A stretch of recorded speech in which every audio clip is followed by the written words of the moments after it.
Hello दोस्तों, क्वेटरन्स नमस्कार। मैं दीवान सिंह।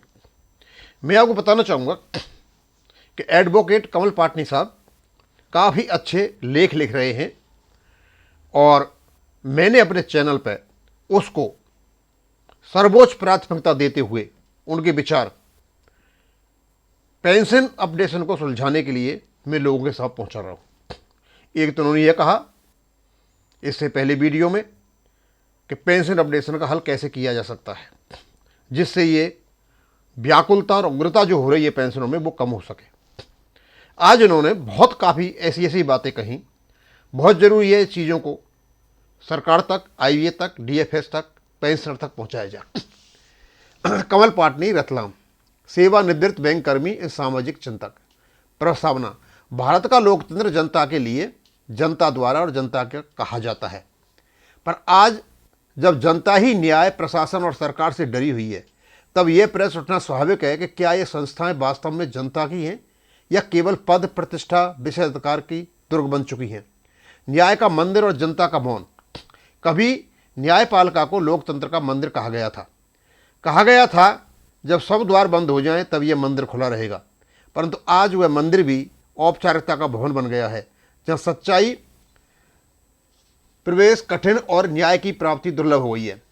मुकदमे बरसों तक लटकते रहते हैं, सच्चे पक्षकार बूढ़े हो जाते हैं और जब निर्णय आता है, जब न्याय का अर्थ खो जाता है। इन्होंने ये बात कही हमारे पेंशन अपडेशन से संबंधित। फर्स्ट केस जो हुआ था चंडीगढ़ हाई कोर्ट में पेंशन अपडेशन का, एम सिंगला साहब का हुआ था, वो भी यहां से जा चुके हैं। 2008 का मतलब होता है 17 साल निकल गए और लोग पेंशन अपडेशन के लिए चक्कर काट रहे हैं। आज भी एमसी सिंगला केस की सुनवाई नहीं हो रही है। माई लॉर्ड कहकर झुकना परंपरा हो सकती है, लेकिन जब न्यायाधीश जनता की पीड़ा सुनने में उदासीन हो जाएं तो यह सब मुदन एक व्यंग बन जाता है। एमसी सिंगला केस, न्याय का विलंब, अन्याय का स्थायित्व। भारत के लाखों सेवानिवृत्त बैंक पेंशनर्स आज इसी न्यायिक विलंब और प्रशासनिक असंवेदनशीलता का सबसे बड़ा उदाहरण है। सुप्रीम कोर्ट में चल रहा एमसी सिंगला बनाम यूनियन ऑफ इंडिया और अन्य मामला जो बैंक पेंशन अपडेशन से संबंधित है, बरसों से सुनवाई में लंबित है। इस बीच हजारों बुजुर्ग पेंशनर्स जिन्होंने अपने जीवन का स्वर्णिम समय देश के बैंकिंग सेवा में दिया, आज भुखमरी और बीमारी और असमानता से जूझ रहे हैं। भारतीय रिजर्व बैंक, एलआईसी, केंद्र सरकार के कर्मचारियों के पेंशन फॉर्मूले नियमित रूप से अपडेट होते हैं, परंतु राष्ट्रीयकृत बैंकों के पेंशनर्स को वही पुरानी दरों पर पेंशन मिल रही है जो 1990 के दशक में तय हुई थी। समान काम समान पेंशन का संवैधानिक अवधारणा यहाँ सिर्फ किताबों में रह गई है। जब यह मामला सर्वोच्च न्यायालय के समक्ष पहुंचा तब भी यह एक और लंबित याचिका बन गया जिसमें न्याय की प्रतीक्षा ही जीवन की सबसे बड़ी सजा बन गई। क्या यही है वह न्यायपालिका जिसे हम भगवान का मंदिर कहते हैं? प्रशासन, भय, भ्रष्टाचार, क्रूरता का तंत्र। न्यायपालिका की तरह प्रशासन भी अब सेवा नहीं बल्कि सत्ता का प्रतीक बन गया है। जनता को न्याय मांगने से पहले डरना सिखाया जाता है। आरटीआई डालने वालों तो जवाब झूठा मिलता है, शिकायत करो तो नोटिस आ जाता है, आवाज़ उठाओ तो कानूनी कार्रवाई की धमकी मिलती है। संभागयुक्त से लेकर के कलेक्टर, तहसीलदार, निगमायुक्त का अधिकारी करते हैं, सब जनता के नाम पर जनता के पैसे का वेतन लेते हैं। पर बैंक पेंशन की पीड़ा एक राष्ट्रीय अन्याय। बैंक पेंशन का संघर्ष अब केवल आर्थिक नहीं रहा, यह नैतिक और संवैधानिक प्रश्न बन चुका है। किसी भी सभ्य समाज में बुजुर्ग को अधिकारों की रक्षा सर्वोच्च प्राथमिकता होनी चाहिए, परंतु यहाँ लाखों बुद्ध बैंक कर्मी आज भी अपने ही वैध अधिकारों के लिए न्यायालयों के चक्कर काट रहे हैं। सुप्रीम कोर्ट में न्याय मिलने की आशा थी, पर अब वहां तारीख पर तारीख मिल रही है और इससे हम परेशान हैं। आखिरकार ऐसा क्यों नहीं है कि सिंगला साहब वाला जो केस है उस पर तारीख लगे और इसकी सुनवाई हो, लेकिन तारीख पर तारीख मिल रही है। सरकार बदलती है पर आदेश नहीं आता। आईवीए और वित्त मंत्रालय एक दूसरे पर जिम्मेदारी डालते हैं और इस बीच हर महीने कोई न कोई पेशेवर न्याय की अपेक्षा दुनिया से चला जाता है। न्याय केवल निर्णय देना नहीं है, न्याय समय पर निर्णय देना है। न्यायालय, प्रशासन, विभाग, आयुक्त, इस सब शब्दों में उद्देश्य जनता की सेवा था, पर अब ये भय, रिश्वत, दिखावे के पर्याय बन गए हैं। न्याय का अर्थ बदलने की आवश्यकता।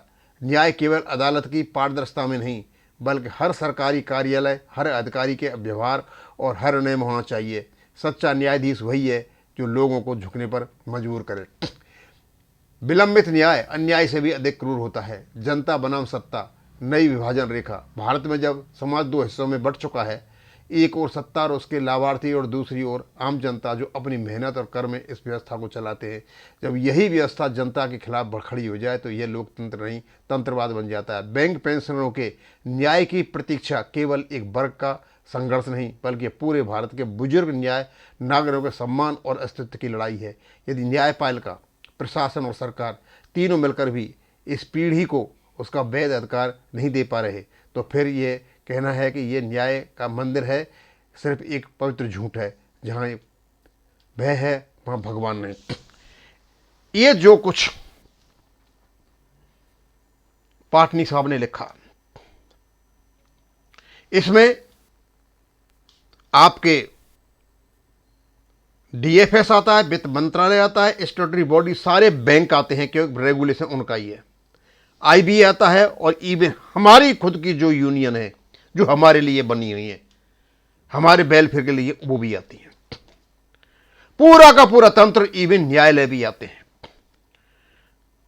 यदि हमारा सरकार या हमारे बैंक जो स्टैट्यूटरी बॉडीज हैं इस पर सुनवाई नहीं कर रही हैं तो त्वरित न्यायपालिका से होना चाहिए था, लेकिन वहां भी तारीख पे तारीख ही मिलती है।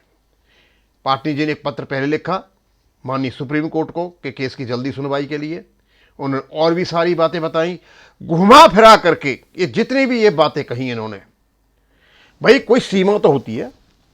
17-18 साल तक किसी पेंशनर का पेंशन का जो मुद्दा पड़ा है उसे नहीं सुलझाओगे तो कैसे होगा। हमने देखा है कोर्टों में न्याय होते हुए आतंकवादियों, उग्रवादियों के लिए इवन सुप्रीम कोर्ट को खुलते हुए, पर समझ में नहीं आता कि जो लोग इस देश के विकास में योगदान दे करके बैठे हैं, अफसर में नौशावर करके बैठे हुए, उनकी सुनवाई आज कोर्ट में नहीं हो रही है।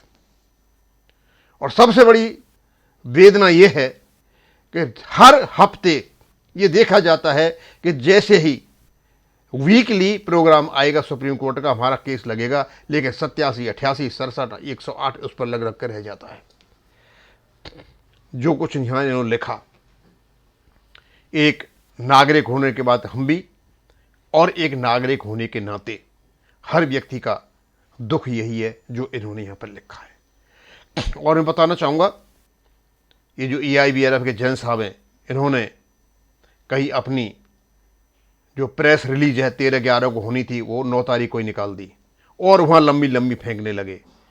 उसके बारे में एक बैंकर ने बड़ा लंबा चौड़ा लेख लिखा। उस लेख में कुछ ऐसी बातें हैं, यदि उनको यहां डाला जाए और मैं कोशिश करूंगा डालने की, तो पता चलेगा कि बैंक कर्मियों में कितना ज्यादा रोष है, कितने ज्यादा दुखी हैं, कितने ज्यादा विक्षिप्त हैं, एजिटेटेड है। समझ में नहीं आता।